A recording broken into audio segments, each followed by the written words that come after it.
welcome at this time, Ming-Na Wen.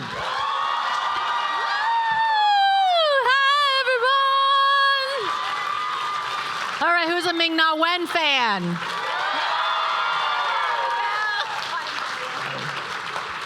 right, okay, it's a little bright in here. I'm not hungover, I'm just jet lagged. No, just kidding. All right, wow. Hi. Hi, I'm so happy to do this. This is like you don't understand, this is a long time in the making. Yeah. We were apparently supposed to have done something at another convention, and GalaxyCon. And Milo bailed on me. I did bail. He got cold feet. But I'm so happy to have you here. So happy to have you in Austin. Is this your first time here in Austin? Not my first time in Texas, but yes, I think first time in Austin. First time in Austin. And yeah. How have these fine folks been Wonderful. Apparently, only 2 people came to the con from Austin. It seems like every fan that I've met so far has been from other parts of Texas and other parts of the country, driving 2 days. Somebody drove 2 days to get here. Yeah, there she is. She knows. Yeah, it's incredible. It's incredible. I feel like these conventions are like the nerd sport, isn't it?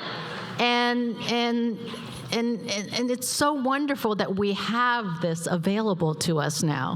Because growing up, I didn't have that at all. We had like maybe one in a blue moon or so that that would come around. Right. Yeah. Yeah. Even I can't even remember seeing anything like this growing. No, and I think it's so great, because I'm sure a bunch of you are sports fans too, but I was. I don't even remember where I was. What state was I in last? I'm going to have to look at my phone. I don't have my phone with me. My phone is my brain. How many people's phone is their brain? Right? Do you look at your pictures sometimes and you're like, oh, I remember. That's where, right. 100%. I saw my family last Christmas, not 2 Christmases ago. It's crazy, isn't it? We're so dependent on the phone. Well, anyway, whatever state I was, who's with the Blue Jays? Toronto, thank you. So it wasn't even a state. It was in Canada. That's right, I had to use my passport. Thank you. This is how pathetic I really am. Okay. I don't want to say pathetic. I want to say you're busy. You have so much going on and stuff that hasn't even happened yet. That we can't talk about. But you have a cookbook coming out. Oh, that we can talk about. We can talk. Yes, that is not SAG-AFTRA. Not yet. Not until you sell the movie rights. Oh, right, exactly. Yeah. And you understand. We're fighting. We're fighting for better assurances and pay and AI protection, and it's a long time coming. Technology has surpassed anything that we had signed on years and years ago, and so I think our contracts need to reflect that, as well as helping out a lot of actors who don't, who don't sometimes can't even make a living. I was one of those actors for sure that had to do 2 and 3 other jobs. So I'm very grateful that I have reached a certain level of success, and so we're all fighting together for our union. And I'm so happy you're understanding of why. I can't talk about some of my favorite characters, but yeah. It is great that the fans have been so understanding, as opposed to, why can't you do that? They've been great. Yeah, no, you guys have been incredible, and SAG-AFTRA has been very lenient in the sense of allowing us still to be able to celebrate with our fans, through it all, and so everything that we're doing is very good. Oh, but going back to the Blue Jays, from Toronto, yes, there were 3 baseball games in a row that week that we We were there last weekend. And so I'm like, well, that's no different than when you have 3-4 days of the convention, you know? It's like, this is our sports. And they dress up for their teams, and we dress up for our favorite shows. So it's so good. Yeah, that's where, now I'm full circle. Full circle. This is how my brain works, okay? But, I mean, again, you're busy. As I said, you mentioned your cookbook. We'll talk about that. Yes, my cookbook. You just received a star on the Hollywood Walk of Fame. Yes. Thank you. It's it's insane. It's really insane. Who are you by? Rex Harrison. Okay. Which, how cool is that? And Carrie Fisher. I'm close to Carrie Fisher. Yeah. I'm by the El Capitan Theater. Oh, that's great. And I think Jimmy Kimmel Live Theater is there, and Zara. So if you happen to be in Hollywood and you want to go to shop at Zara in Hollywood, then go check out my star. It's insane. It really is. What is that process like? And hearing that you're gonna, get a star. Yeah. Seeing the star, watching it. Well, there's of all the years. And it seems like Hollywood's been there forever, right? But let's say for the last 100 some years, 50, 150 maybe? Mm-hmm. I don't know, I'm just rounding. Yeah. There's only been like 2,700 some stars. So to be in that caliber of actors, and not just like actors, like filmmakers and writers and now news people.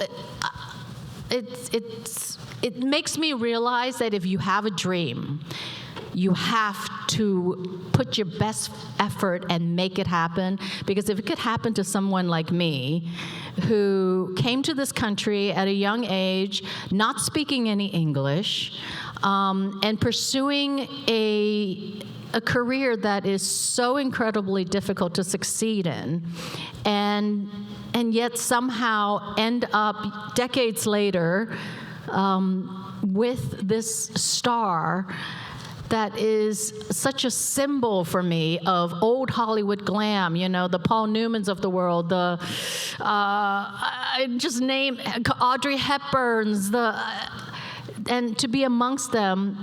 I'm telling you, you have a dream. Please believe in yourself and keep striving for it, no matter how old you are or how young you are, okay?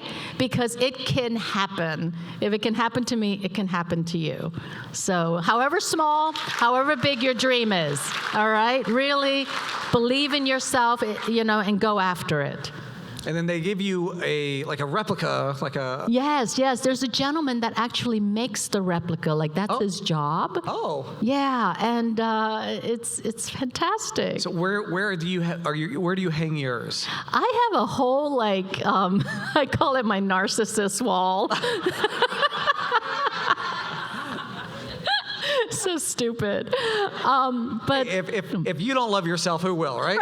Right. No, but it's just when we remodeled, I had this award shelving thing built, and it was going to be the family's award thing, and I've kind of taken over. Just for now, I'm sure my kids and my husband will have stuff too. And they're laughing. No, they'll have to make their own wall. But it's a lovely little reminder to myself, that it's hard work earned, and also the star makes me realize how much more work I have to do to really earn that star. Right. Still, yeah. And so the last time that I actually saw you didn't see me because I was in a room that was very big. It was way in the back. 2019 D23, when you became an official Disney legend. Crazy. Yeah. I mean, yeah. That's got to be way up there on those accomplishments. It really, I mean, I have to say, it was an incredible honor, but because it has a studio name attached to it, I can't talk about that. I can talk about the Hollywood star, but you know, I am very, very grateful, and that's the whole thing, like the whole synergy of studios and actors and writers and everyone in between, and you know. In order for that system to work and create entertainment that not only you enjoy, but I enjoy and you enjoy, there has to be some peace there. Absolutely. Yeah. Absolutely. I agree. Yeah. But along the same lines, that family, that Disney family, and we go into shows, you were part of people's lives for a dozen years at this, two dozen years at this point. So no more. Yeah. What? Yeah. Can you tell me about some of those stories that people have come up to you and talk to you, and has that made you think back about how much influence that you have on other people? Well, that's crazy, right? It is, but it's also one of the perks of being an actor. Right. I mean, I know I used to go to Comic-Con conventions, and because I also loved comic books. That's where it originated from. You know, the artistry and the storytelling, and I loved all of it, and I still do.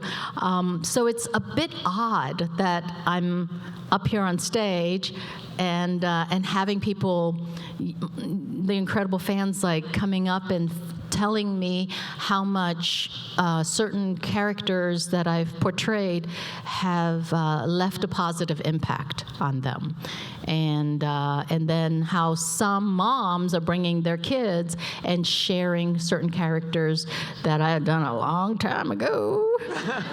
And just, you know, the generational aspect of that impact.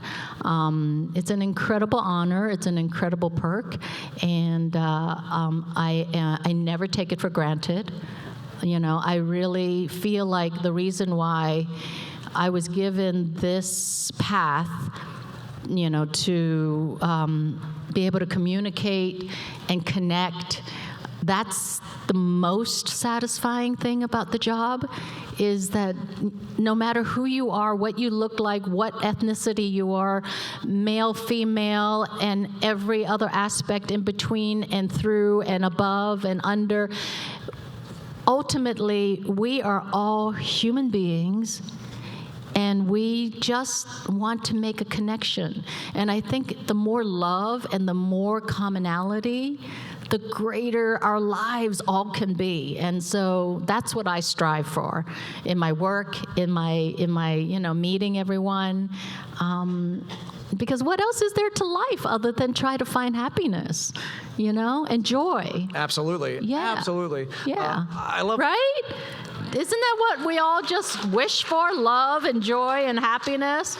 And I feel like conventions, aside from the waiting in lines, sorry about that. I wish there was another system, like a fast pass track of some sort.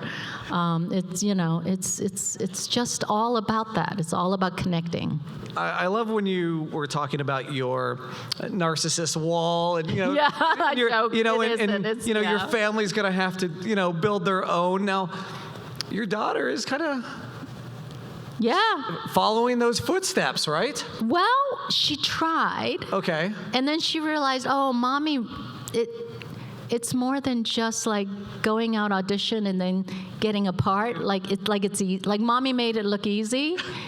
And it really isn't. So she did some voiceover work and everything. But then when she went to college, she fell in love with writing. Okay. And now she's a journalist. Oh, that's great. And she's got a full-time job and a 401k I know.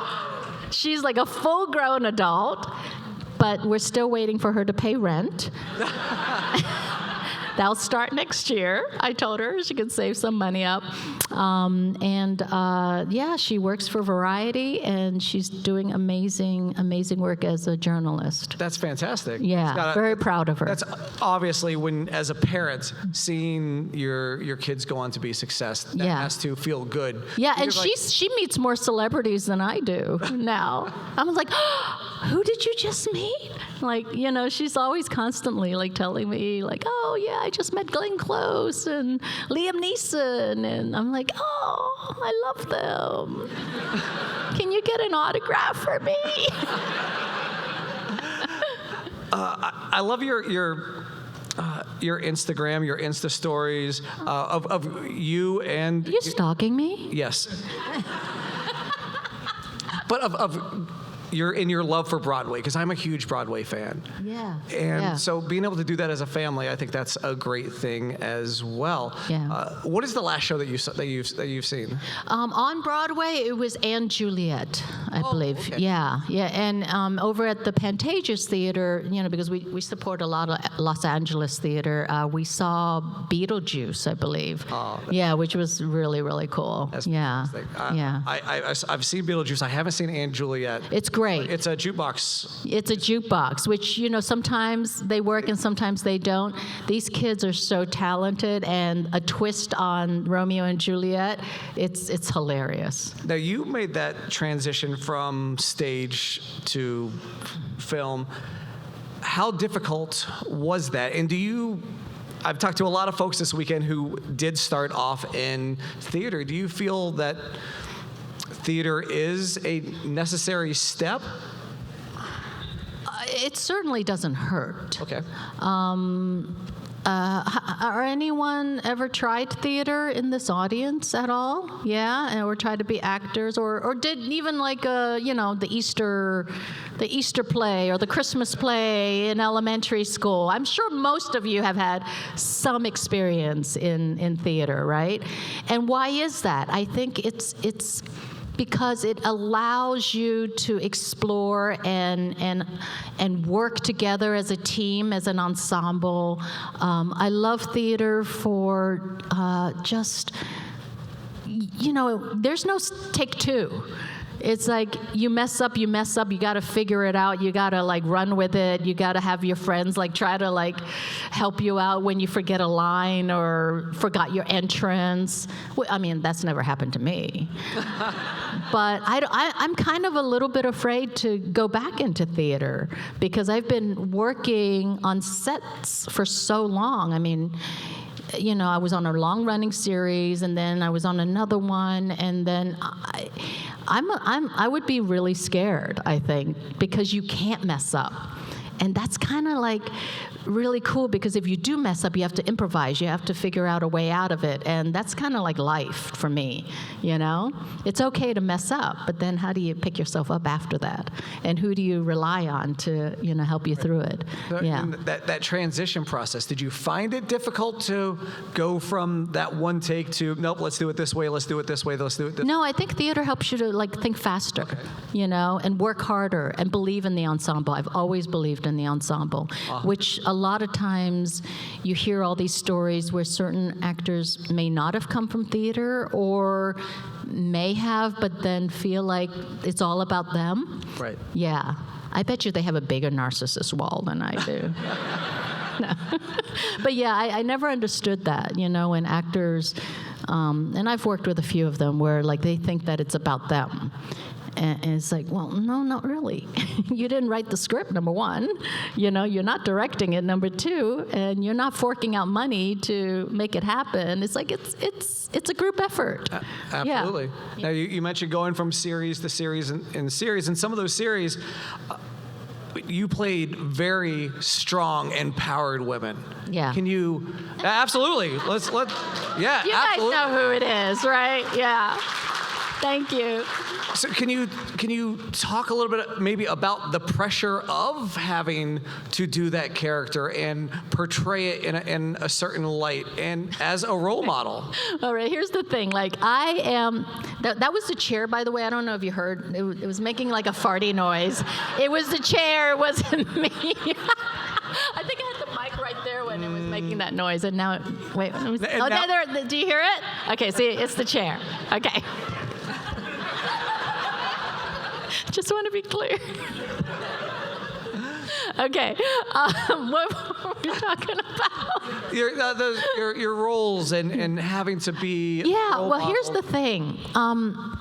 I do believe in working out, and I do believe in, staying fit, and I used to do a lot more yoga and exercising on a regular routine, but lately, I've been a little bit more lazy about it. And the great thing about working on shows where you have to be so physical and do stunts and everything is that you stay, we're working anywhere from 12 to 17-hour days, like physically doing things constantly. Okay, these fight scenes take forever. And I was in great shape without even trying. Well, yesterday, I decided, you know what, it's time to get back in shape. I'm getting a little flabby. So I tried one of those ab rollers. Okay, I did maybe 10, and I was like, oh, okay, I'm feeling it. I'm feeling the burn. I'm going to stop. I woke up this morning, I could hardly, raise my arm. It's so shameful. I was in the shower, just with the hot water going, oh, please save me. Yeah, so, Again, going back to the cookbook, I'm sure you had to try everything that you put in the book, right? Yes. That's the problem. I'm doing more cookbook work than working out, and all I do is eat all the time because when I'm cooking, it's just by feel how much everything is. And then when you're writing a cookbook, you actually have to go through the process of measuring and weighing things out. It's an intensely tedious process, and it takes a while, because when you think about you throw this and you chop that, then you got to go, am I chopping or dicing?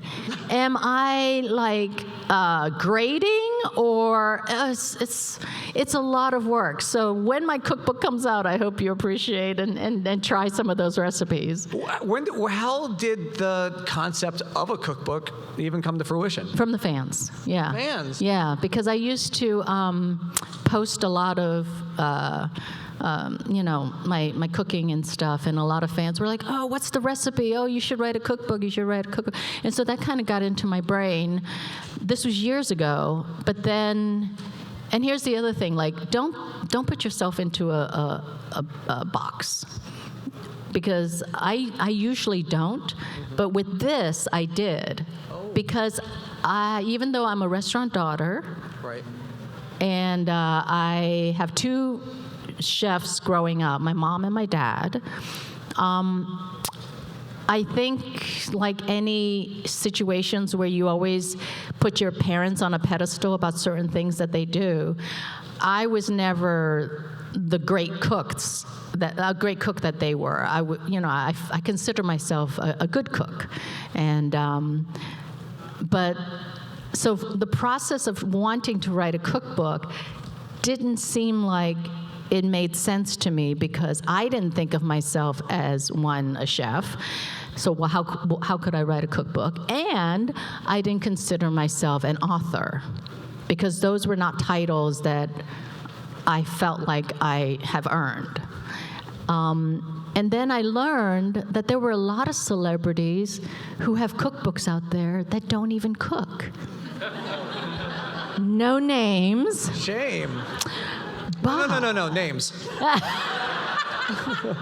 And I was shocked because, I'm always one that, I wouldn't be able to sleep at night if I lied about certain things. So I'm like, that's a huge lie. I'm like, at least I do cook, and I love to cook, and I love food, and I come from a history of cooks and chefs. And so I felt like I had something that I could offer. And it's taken 8 years, of really bringing that about. And then my literary agent helped me put together a proposal. We sent it out, and I was like, okay, whatever. 11 top publishing companies wanted to vie for my cookbook. So that was really like a validating moment for me. Yeah. So, And is there a street date for it yet? no, because it's a long, slow process, but hopefully next year sometime. No specific date yet. Have you thought about doing what a lot of celebrities are doing and writing an autobiography? No. Now are you thinking about Because the Chinese, here's the thing, the Chinese, I was talking to Will about this, Will Wheaton, because he apparently wrote a really great autobiography. And I'm like, the Chinese, we don't like to hang our dirty laundry out for everyone to see. We just we don't talk about family stuff. And so I'm like, how did you go through that process? That's really so brave. And yeah, so I don't know. And also, I'm not really good at remembering everything. So I'd have to ask everyone else what happened. Because I just kind of live in the present. Yeah. I get that. Yeah, I would be writing a very small, slim autobiography. Oh, here's what I actually remember. But about remembering, so you were on Celebrity Ghost Stories? Oh yeah. There was a ghost story there. Yeah. Are you? I believe in ghosts. I was going to say, are you a believer? Yeah. All right. So show of hands, how many people believe in ghosts? Wow. How many people don't believe in ghosts? Yeah, the believing in ghosts wins. That's cool. Yeah. I don't know. I grew up with ghost stories, and the Chinese have a lot of ghost stories. Right. We have the sitting ghost. Have you ever experienced that? No. Where you know you're awake, but you can't open your eyes and you can't move. Do you know? Have you ever known? Essentially. Yeah, it's like a sleep paralysis. Sleep paralysis. So the Chinese call it the sitting ghost. They're sitting on you, and with their full weight. And I've had that a few times growing up. Yeah, the sitting ghost. Yeah, that's so freaky. So this, you want me to tell the story? Yeah, absolutely, yes. You guys my wanna hear ghost story? Yeah. Okay. So we move into this new house, and apparently the original owner. His wife had passed away in the house, so they have to divulge that. But she died away peacefully. She was ill, she was in bed, and she died in the house. And now here's another whole Asian Chinese thing. Normally we wouldn't buy the house, but I love the house so much. I was like, okay, I'm gonna just sage the shit out of this house. Okay, I'm just gonna burn sage in every room. Sometimes you gotta believe and sometimes you gotta think outside the box. All right.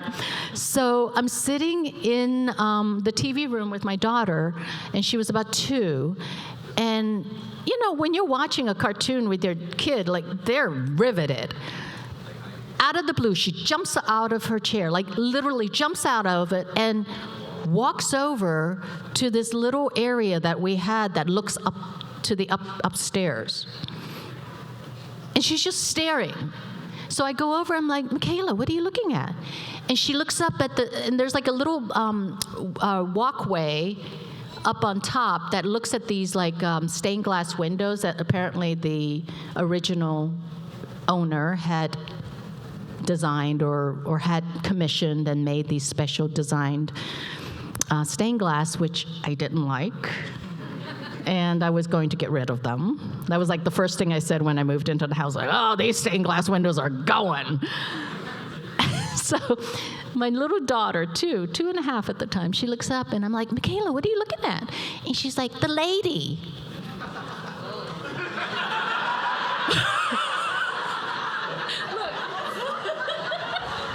I'm getting goosebumps just thinking about it. And I'm like, what lady? And she's like, the lady. Clear as day, she sees this woman on this little balcony thing. Oh my gosh. I'm like, what is lady doing? And she's like, she's looking. And I'm like, oh okay. And then all of a sudden she went, okay, she's gone. And then she walks back and starts watching her TV show again. She Burning that plate jumps down. back. I called up my husband so fast. I'm like, honey, our child sees dead people. So after that, I kid you not, I said to the lady, I'm like, I will not get rid of those stained glass windows. I promise you, I will not get rid of those stained glass windows. Please do not haunt this house. And I kept those stained glass for 20 years. We just recently had them removed. I think she's gone. Oh, no. I think she was happy. So, yeah, that's my ghost story. We're about to have another one here now. Oh, yeah. Windows. Yeah. So you didn't have anything else after that? No, thank goodness. Yeah. All right. Yeah. Whew. I'm not a huge believer, but man, But like seriously, a 2.5-year-old Right. jumping out of watching her favorite cartoon Right. and going, the lady, clear as day. No. You can't make that shit up. You just can't. You can't. Like, what would have, the lady was like, Michaela, I need to tell your mommy something. Horrible. Horrifying. I mean, that's a Yeah. great story. Thank I love you. it. I love it.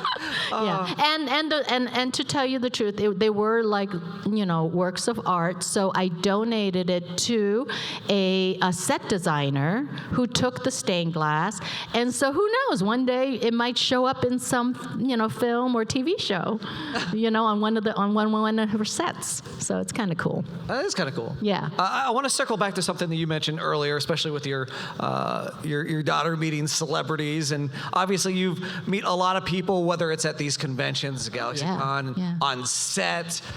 Has there been a moment where you met another celebrity, another actor, singer, and you absolutely fanboyed out? Either you couldn't speak, or you spoke way too much, put your foot in your mouth. I was like, I should have said that.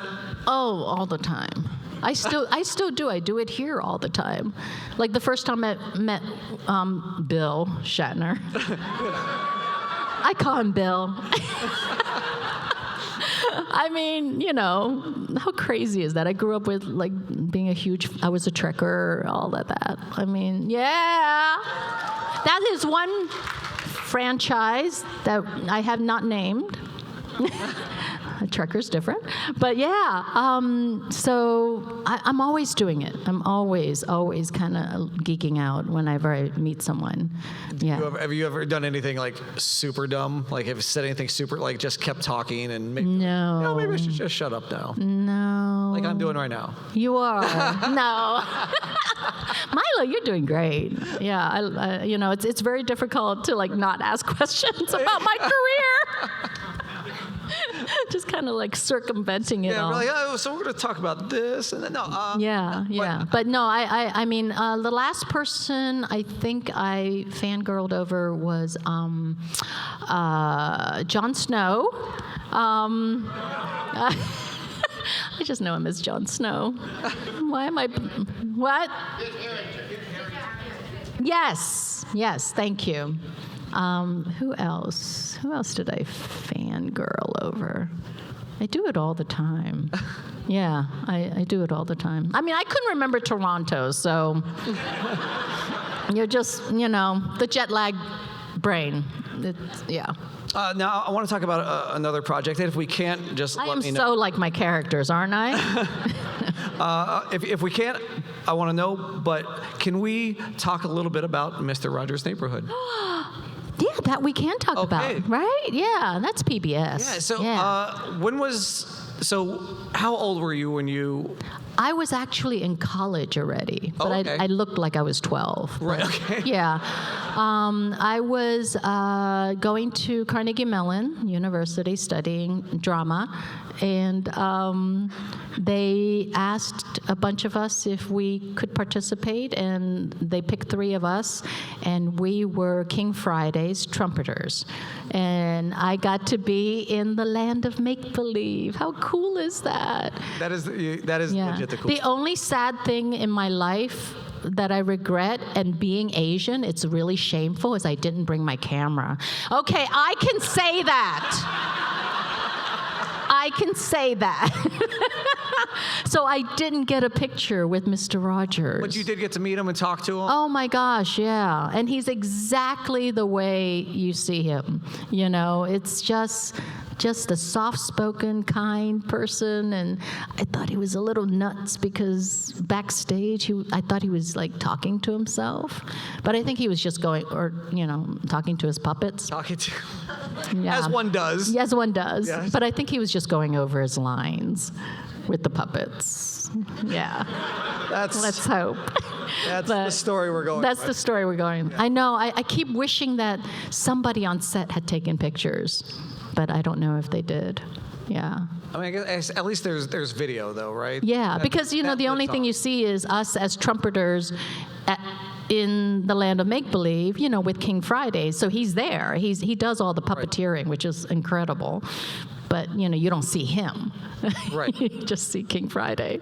But now you get to live on with that memory. That's probably a key memory growing up and Yeah, it's getting a into very it. cherished memory, for sure. Yeah. I mean, I think we all grew up on Fred Rogers, right? Yeah. It's what a incredible, insightful, a man of his time, really. Absolutely. Really. I mean, he accepted and believed in promoting diversity and not fearing, about being different. Like he celebrated that. Absolutely. Yeah. And I want to touch on diversity. And how do you feel over the past couple of years? Do you think we're going to see more of Asian American culture being celebrated in film and television as we are?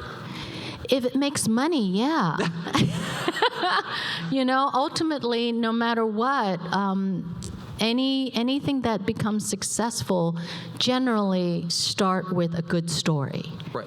And then the magic of putting together the right groups of people, the cast, the director, producers to make it happen, and that's what Hollywood is all about. If it makes money, they'll make more of it. So for me, that's a hope that there'll be more people behind the camera. And I mean, it's already happening. Right. Yeah, it's happening in majority of the world, like whether it's Japan or Korea or China. So the world's becoming more global. I hope so. Yeah. So. Yeah. Do you find yourself attracted to specific types of characters or specific types of genres when you are reading, when you are auditioning? Yes, I generally like roles that pay a lot. No, it's all about the money, isn't it? No, I love. I'm just joking. Now you know what? It's going to be a clickbait. Everyone's going to be like, "Oh, mercenary Ming."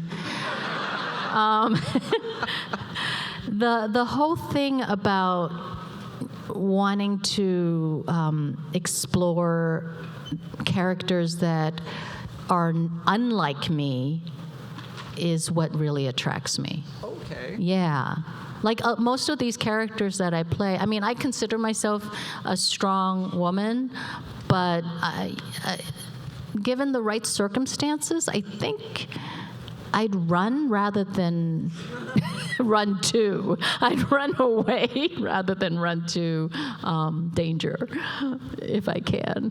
But yeah, so it's fun for me to play these characters that are fearless, because it's like trying to find the hero in ourselves. Right. Yeah, and I get to do it vicariously through these characters.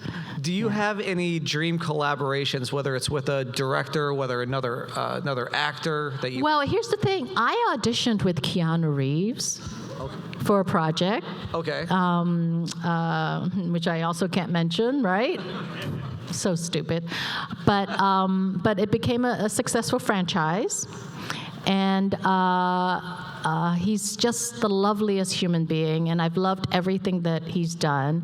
I would love to have a chance to do like a romantic comedy with him. My husband doesn't. But I'm trying to expand my repertoire. Speaking of going viral, there you go. There's your next one. I'm going to just put it out there. Ming-Na Wen just wants to make out with Keanu Reeves and money. Oh, no! Oh, yeah, maybe. No, he just seems like the most amazing human being, Because what was it that when he was talking to Drew Barrymore and she was like, are you a lover or a fighter? And he's like, well, you have to be a fighter if you want to be a lover. Because you have to fight for what you love. I'm like, oh, that is so good.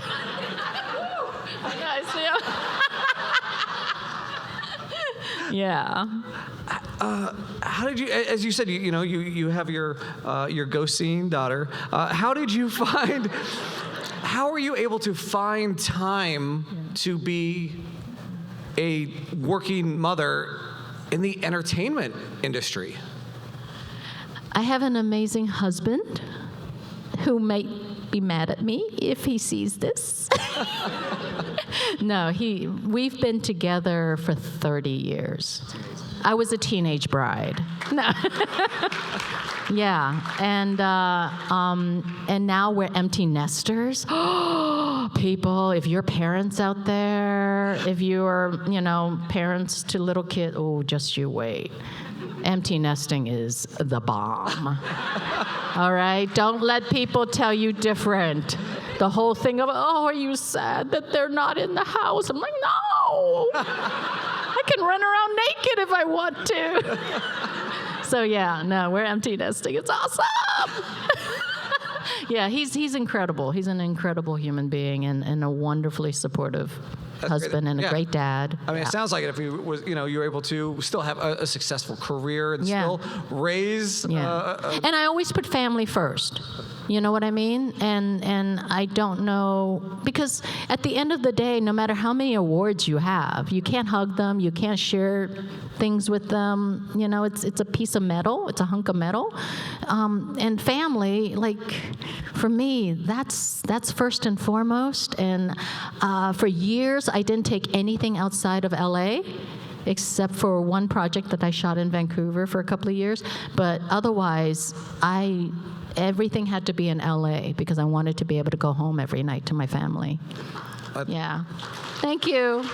I mean, it's not for everybody, but just for me, that's what made it work for me.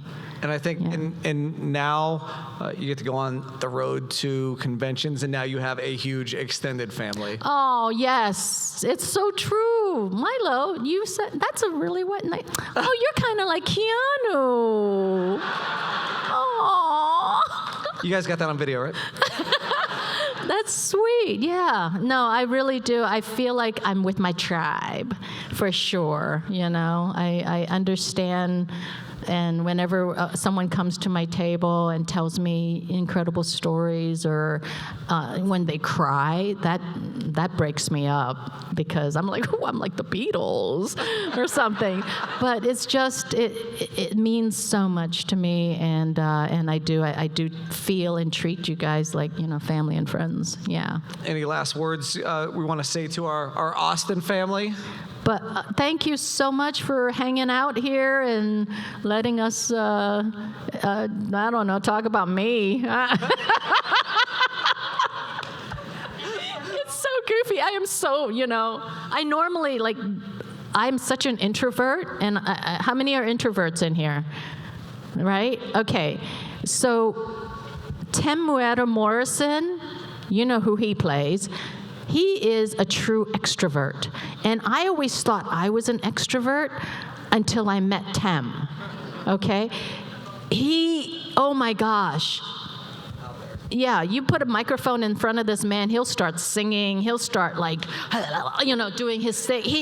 He will entertain the crap out of you. He's so out there, and he loves it.